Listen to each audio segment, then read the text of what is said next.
नमस्कार दोस्तों, स्वागत है आपका स्लश टू क्राउन में। आज हम उपस्थित हैं अपने एक और पार्ट के साथ जो कि यूपी कैटेट से होने वाला है। तो देखिए, ये जो पार्ट है इसमें हम नोटिस के बारे में जानकारी लेंगे कि जो ऑफलाइन काउंसलिंग आपकी होनी है थर्ड वाली, उसका संबंध में एक सूचना आई है, मतलब नोटिस टाइप का है। आपको क्या क्या कागज़ ले जाने होंगे, कैसे होगा प्रोसेस और किस किस दिन किस रैंक को बुलाया गया है, इसके बारे में इस वीडियो में पूरी जानकारी होगी। ठीक, तो देखिए यहाँ पे यूजी की भी बात है और साथ में पीजी की भी बात है। ठीक ना, तो मैं यूजी को लेकर चलूँगा और ये जो नोटिस है ये डिस्क्रिप्शन बॉक्स में मैं दे दूँगा ताकि आप भी अच्छे से इसको पढ़ सके। ठीक ना, तो चलिए शुरू करते हैं। तो सबसे पहले देखिए, यूजी की बात करते हैं हम लोग।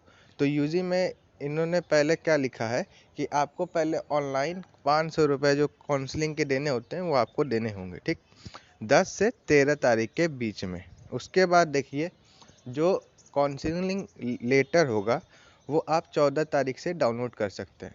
तो काउंसलिंग लेटर का मतलब ये नहीं होता है कि आपको एडमिशन मिल गया, हाँ उसको गलती से अलॉटमेंट लेटर ना समझ लीजिएगा आप। वो काउंसलिंग लेटर होता है, मतलब कि आपने फीस जमा की है और आप काउंसलिंग कराने के इच्छुक हैं। ठीक, तो ये होता है काउंसलिंग लेटर में। अब देखिए, यहाँ पे हम लोग डेट के बारे में बात कर लेते हैं।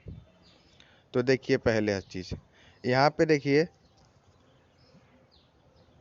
यूजी पीसीएम की बात हुई है, पीसीबी की पीएजी और पीएचएस की बात हुई है। ठीक, तो यहाँ पे देखिए, सबसे पहली चीज़ क्या है, आपको रिपोर्टिंग डेट देखना होगा, काउंसलिंग डेट देखना होगा, स्टार्टिंग टाइम देखना होगा और फ्रॉम रैंक टू रैंक तक दिया गया है। मतलब कि आपका रैंक अगर यहाँ से लेके इसके बीच में है तो आपको इस दिन रिपोर्टिंग करना है। ठीक, तो ये बात है। अब देखें यहाँ पे दो तीन चीज़।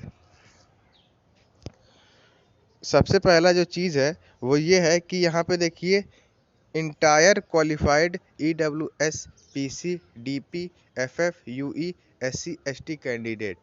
तो यहाँ पे कहने का मतलब क्या है कि जितने भी कैंडिडेट हैं, हाँ, जो कि इन सब कैटेगरी से बिलोंग करते हैं, तो उनको 18 तारीख को रिपोर्टिंग करना है। ठीक, ये याद रखिएगा, ये रैंक जो दिया गया है नीचे, इससे आपको कोई मतलब नहीं है। अगर आप EWS या फिर किसी इन सभी में से किसी भी कैटेगरी से बिलोंग करते हैं तो आपको 18 तारीख को आना पड़ेगा रिपोर्टिंग। और रिपोर्टिंग कहाँ होगी? कानपुर यूनिवर्सिटी में आपकी रिपोर्टिंग होगी। ठीक, तो समझ रहे हैं आप बात। अब अगर मान लीजिए आप इन सभी कैटेगरी में बिलोंग नहीं करते हैं तो अपना ये डेट वाइज आप रिपोर्टिंग करिएगा।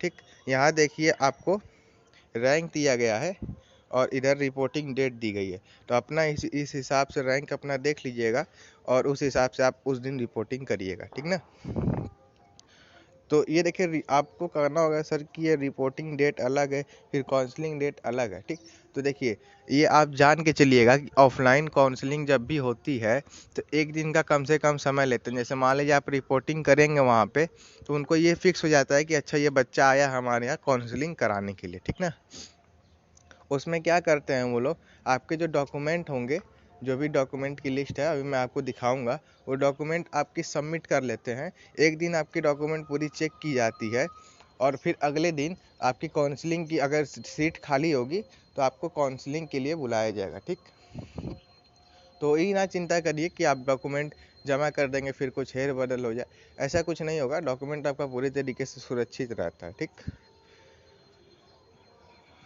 अब देखिए, यहाँ पे हम लोग देख लेते हैं कि कौन कौन इस काउंसलिंग के लिए पात्र बच्चे होंगे। ठीक, तो पॉइंट वाइज दिया गया है।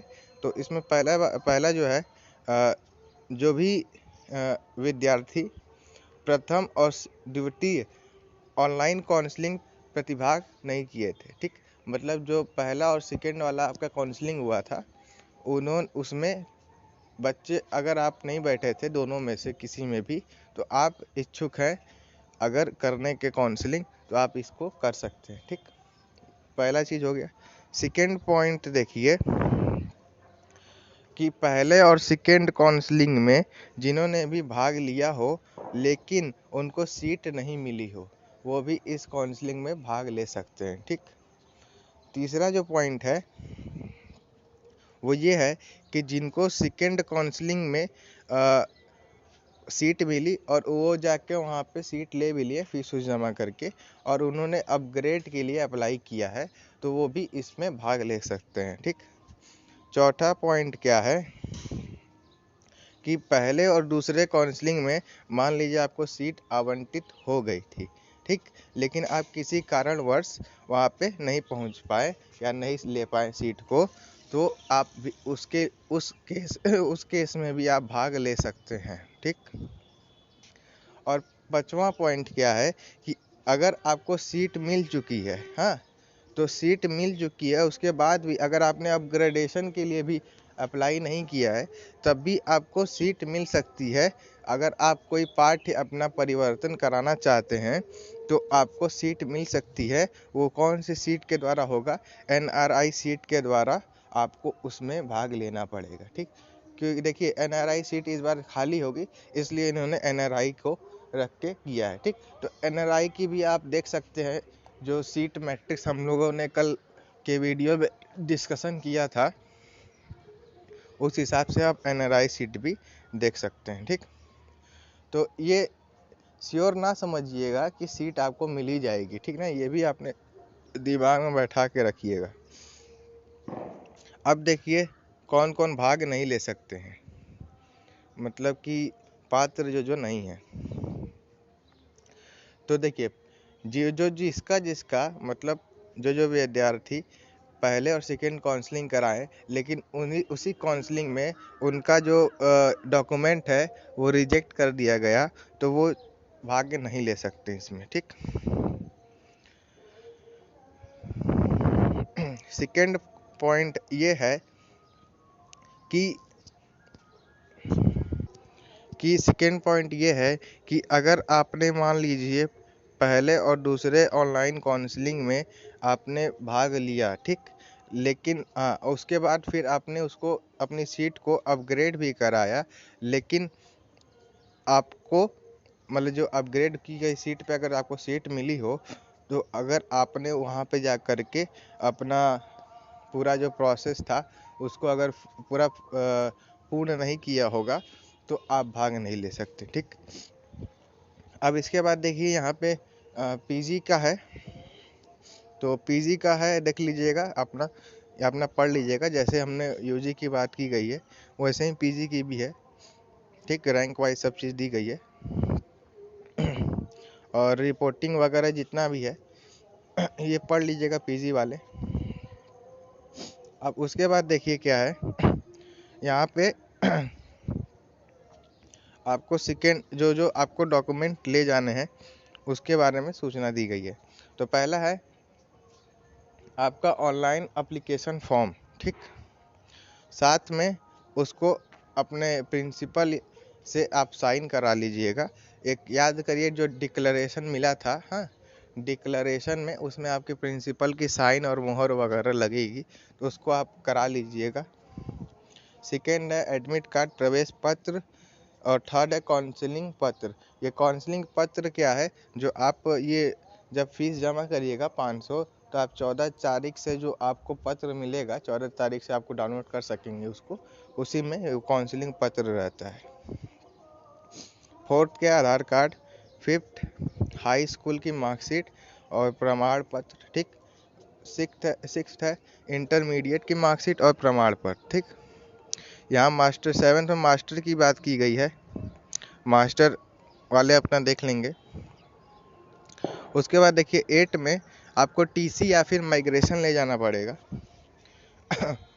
9th में आपको कैरेक्टर सर्टिफिकेट की बात की गई है, जो कैरेक्टर सर्टिफिकेट आपको पता होगा कि हर स्कूल में मिलता है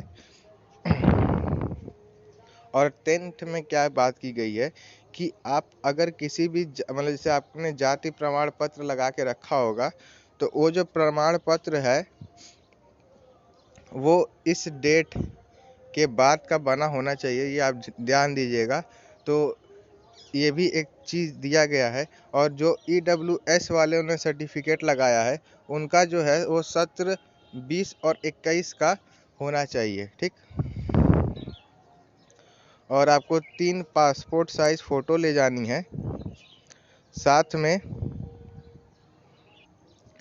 में अगर मान लीजिए आपको गैप मिला है, जैसे मान लीजिए आपने 12th किया 2019 में पास हुए 12th, और आप 1 साल गैप कर रहे हैं अपना, तो आपको नोटरी पे मतलब एफिडेविट एक ठे बनवाना होगा, तो वो चीज़ ले जानी पड़ेगी। और अगर आप मान लीजिए किसी सैनिक या फिर मतलब होता है ना, आपने जो सब कैटेगरी वाली कोई भी चीज़ की होगी, उनके सर्टिफिकेट रखने होंगे। स्पोर्ट कोटा से अगर आप बिलोंग करते हैं तो वो सब, दिव्यांग प्रमाण पत्र, इस तरह से पूरा। उसके बाद डोमिसाइल आपका मतलब निवास प्रमाण पत्र। और अगर आप पेमेंट सीट के इच्छुक हैं तो आपको सत्यापित करना होगा शपथ पत्र 10 रुपये के नोटरी वाले पे। तो ये चीज़ देखिए, पेमेंट सीट वालों के लिए ये इम्पॉर्टेंट है। अगर आप पेमेंट सीट के इच्छुक हैं तो आपको ये चीज़ करनी होगी 10 रुपये की नोटरी पे। वो आप वकील के पास जाएंगे अपने तहसील में, तो उनको बस बताइएगा तो वो समझ जाएंगे, ठीक। और यहाँ पे कुछ इंस्ट्रक्शन दी गई है कि आपने जो आवेदन पत्र पे जो सिग्नेचर किया था, और अगर आप कहीं करिएगा सिग्नेचर, तो वो बिल्कुल मैच होने चाहिए, कुछ गड़बड़ नहीं होने चाहिए, तो वो सब देख लीजिएगा अपना। और फ़ोटो की बात है, तो फ़ोटो जो आपने एग्ज़ाम के समय, याद करिए आपका एक फ़ोटो लिया गया होगा बीच में जब एग्ज़ाम चल रहा था, तो उस फ़ोटो को आपसे मिलाया जाएगा, तो वो भी मैच होना चाहिए, नहीं तो आपको आपका जो ये है प्रोसेस वाला, ये सब कैंसिल किया जा सकता है एडमिशन के। फिर छठा में क्या दिया गया है, तो देखिए अब यहाँ पे देखिए ये क्या किया गया है कि इनका कहना है कि ये आप ना सोच लीजिएगा कि आपको सीट मिल ही जाएगी। हाँ, अगर सीट भर जाएगी तो जिस रैंक तक सीट भरेगी वहीं पे काउंसलिंग समाप्त कर दिया जाएगा, ये भी जान लीजिएगा आप।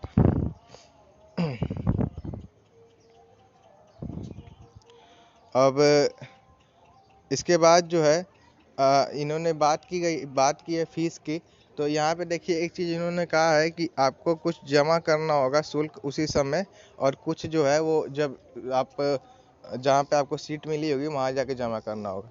तो कुछ जमा करने के बाद जो आप 5,000 रुपये जो सिक्योरिटी फीस जो जमा करनी रहती है, तो वो 5,000 आपको यहाँ पे जमा करना होगा, ठीक। तो अब 5,000 वो कैसे जमा करना है, वो इसके बारे में बात की गई है। तो देखिए 5,000 जो है आपको वो डीडी बनवानी पड़ेगी, डीडी। वो नाम यहाँ पे देखिए सब दिया गया है, इसको आप जब पढ़िएगा तो आपको नाम मिल जाएगा, तो उसके हिसाब से अपना डीडी बनवा लीजिएगा, ठीक। उसके बाद देख लीजिएगा अपना सब, इसको पढ़ लीजिएगा, हल्का हल्का हमने आपको पूरा बता दिया है। तो देखिए यहाँ पे 8 वाले में क्या दिया गया है, 8 वाले में कहा गया है कि आपको जैसे डाक की सुविधा नहीं दी जाएगी, कि आप ये ना सोचिएगा कि हमारा जो भी चीज़ है वो डाक के भरोसे हो जाइएगा या फिर एसएमएस के भरोसे हो जाइएगा। ये आपकी जिम्मेदारी होगी कि आप रेगुलर साइट पे विजिट करते रहिएगा। और ये जान लीजिए कि आपको डीडी वगैरह का जो ये केस है वो डीडी ही लिया जाएगा, नगद भुगतान स्वीकार नहीं किया जाएगा, ठीक। तो ये है। बाकी नोट में देखिए क्या दिया गया है कि अगर आपका कोई भी प्रमाण पत्र या फिर आप पेमेंट नहीं कर पाते हैं, तो आपका सीट रहते हुए भी किसी को दूसरे को मिल जाएगा। मतलब कि आपकी रैंक अच्छी आई है और आपने फीस नहीं जमा किया, या फिर आपका कोई प्रमाण पत्र गलत निकला, तो आपको आपके नीचे वाले जो जो रैंक होंगे, अगर उनका सब चीज़ सही होगा तो उनको सीट मिल जाएगी, आपको नहीं मिलेगी, ठीक। बाकी ये देखिए कोविड का जो है मास्क लगाना है, सैनिटाइजर रखना है और दूरी बना के रखनी है, ठीक, एक दूसरे से। तो उम्मीद करता हूँ आपको पूरी नोटिस समझ में आ गई होगी, ठीक। बाकी ये नोटिस का मैं लिंक डिस्क्रिप्शन बॉक्स में दे दूँगा ताकि आप भी पढ़ सकें इसको। तो चलिए, तब तक के लिए गुड बाय।